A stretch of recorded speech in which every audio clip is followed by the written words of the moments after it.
Hello, Joe.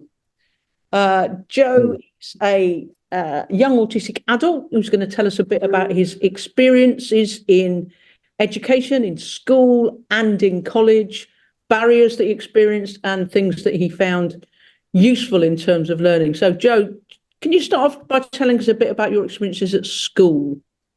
Primary school, that was the age where I got diagnosed at first. So um, that was also the time when you and my dad were learning more about autism, um, and more about what I needed. And the primary school I went to was a good school in difficult times, and they had special needs TAs and services. Only issue was really is they were massively undertrained. Like even they admitted that themselves that the TAs who were all decent people admitted they don't have a lot enough understanding of autism and had to attend a lot of training courses after they found out I was autistic, Mhm. and that's definitely something that needs to be sorted out. And how did you get along with like how the teaching was presented to you? Was there stuff like the tests you had to do or the way that lessons were run? Was there things that particularly worked for you or things that you found particularly difficult? It was a long time ago now. Oh yeah, plenty of things I found difficult. Like getting along with other pupils was definitely difficult. Mm. Um, paying attention in class was difficult. So tell us about secondary school and what that was like for you. Well, the secondary school I went to had really good special needs support services relative to other schools. The school itself was an academy, which basically meant that it was well regarded by the system, Ofsted, but disregarded by its students and parents because it was so it was so repressive towards the students, special needs and not special needs. And there were so many things we had to complain about when we were in school as students and as parents. Like it was far too strict. Students would get detentions for picking up pencils without permission, and we would always get a crap load of homework.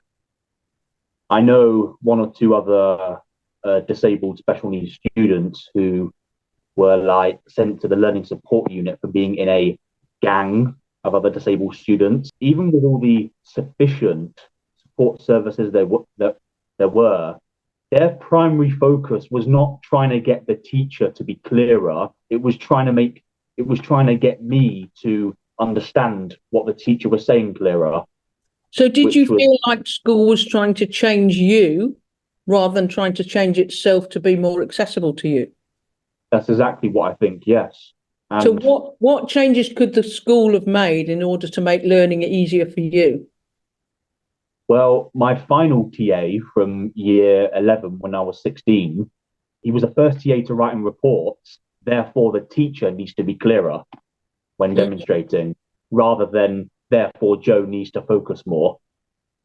So that's one thing Okay. I definitely think should be changed. Is teachers should be encouraged to talk in the language of their students, which I admit is not easy because they're handling like 25 students an hour for 12 hours a day. So you think So so you think if teachers had been clearer, it would have been easier for you to learn?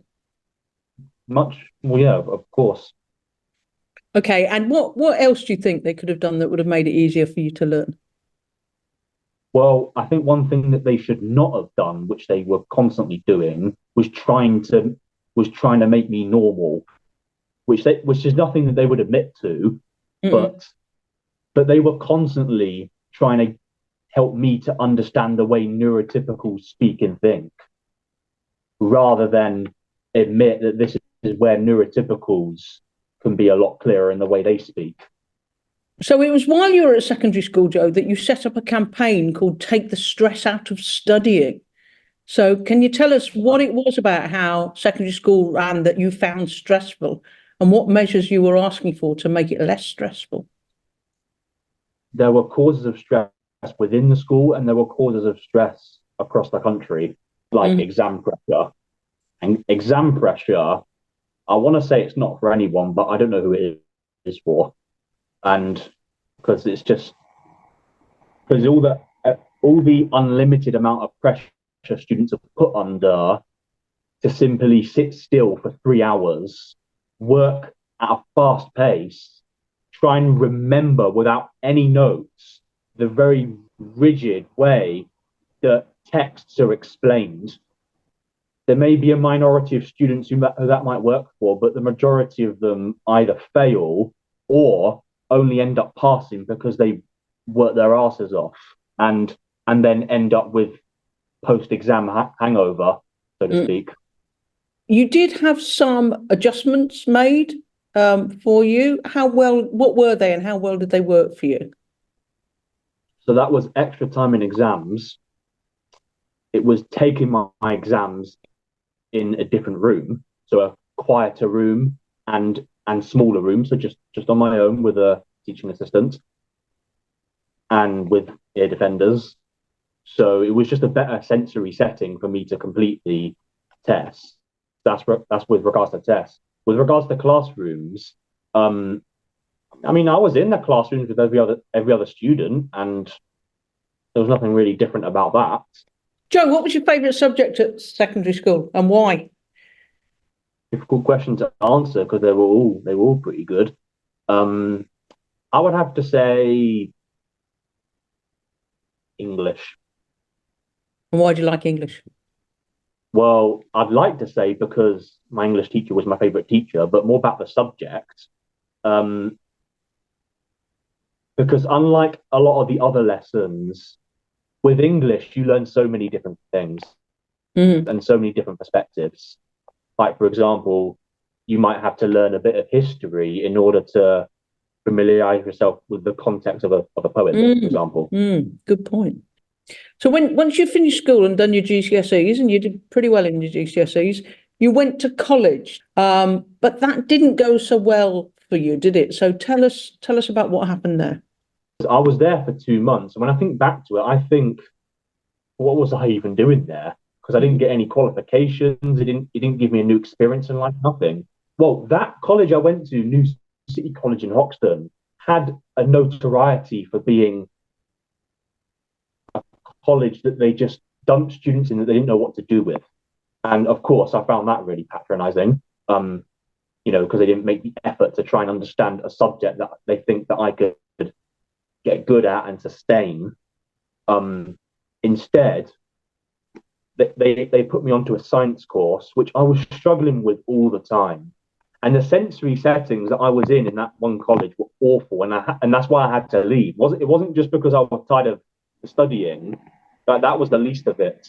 It was because I witnessed so much physical violence when I was there, so much loud noise in the classrooms, so much work going missing, and it was just unbearable to sustain. Hmm. Even the other students and staff that admitted it was a really nasty environment. Okay. And then since then, you have done a few short courses, haven't you, in adult education settings. So could you tell us about them? Well, those short courses um, are for adults of all ages. Mm. So I was actually one of the youngest in the classes at the age of 22. So this year, um, they were more like hobbies than actual education. Like they didn't give us any homework. It was just an evening class that you were volunteering your time for. But what I would say is that in just the two courses that I did, I had nothing to complain about at all. For one of them, the understanding film course, the reason there was nothing to complain about is because it was actually a very simple course. Mm. It was just an hour and a half class, making notes of what they were presenting, talking with your classmates about what you've gained out of it. Format that suits your learning style, is it? Totally. Yeah, and suits a lot of people's And what is it autistic that you like audience. about it? what I like about the notes, it's not like in a classroom setting where you're just staring at the teacher for the whole hour and they're testing your ability to listen. Like you're actually presentation that's part of the lesson, and you're making notes of what you're gaining out of it. And if you're not gaining a lot, that's a chance to ask a question. And the benefits of talking to your classmates is that you're asking for each other's perspectives. So, Joe, if you got a chance to tell teachers what they can do to make learning more accessible to autistic students, what advice would you give them? Get them to familiarize themselves with the way most autistic people communicate. I say most because every autistic person's different, Mm-hmm. but that means them taking things literally. So I would say lay off all the jokes for one. All the jokes that might make all the neurotypical students laugh, but might confuse all the autistic students. Mm-hmm. And if it does confuse them, don't approach it. Don't try and get the autistic person to understand and try and explain it to them, but instead make the effort yourself to understand the way they communicate and the way they learn. Because at the end of the day, the teacher is the teacher. They shouldn't expect the students to know everything. They shouldn't expect the student to do everything the way they wish. That's all my questions, but have you got anything you want to add?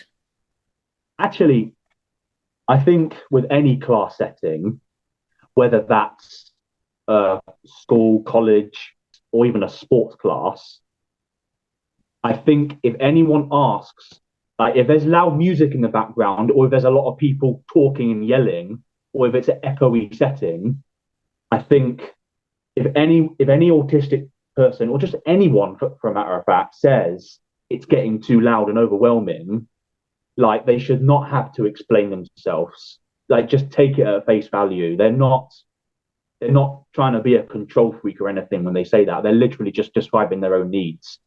Yeah. So if a student says to a teacher, I really need to wear ear defenders, or I really need to stand up and walk around for a bit because I've been sitting down too long, or I'm finding this room layout very distracting, that kind of stuff, then what you're saying is you don't want the teacher to kind of interrogate them about why they feel like that, but just accept it and try to adapt to it. Of course. So too often I was told off for looking out the window during lessons, and because as expected, they took that as me, not listening, not focusing. They'd be like, "Joe, focus." It's just natural that you're going to acknowledge all the stimuli around you, and no, what might be distracting you from listening is if you're staring out the window or you're sleeping and stuff. But even if that happens, they need to not deal with that by telling you off and stuff, or putting pressure on you. They need to deal with that by finding out like what's making you like that. Like if you're falling asleep, it's probably because you're tired. It's probably because you're bored. It's probably because the teacher's going on for ages and not giving you a chance to digest what's been taught. And not only did they put a lot of pressure on me, they even used to give me detentions for looking out the window too much, which I thought was just sick. Because not just because it was repressive, giving an autistic person a detention for just taking one eye in the other way for just less than a second when they are listening. Not just because there's a big chance I'll look out the window during the detention, but it's also just not the way to deal with it. Yeah. One thing that needs to stop is insistence on eye contact. Yeah. And you can't always help it. And you don't listen with your eyes, you listen with your ears and your brain. Yes. So, and that's not only oppressive to autistic students who can find eye contact pretty relentless, but also quite racist to certain ethnic groups who might have a different approach to staring at someone who's in a higher up position. Mm-hmm, mm-hmm. Cool. Thank you very much.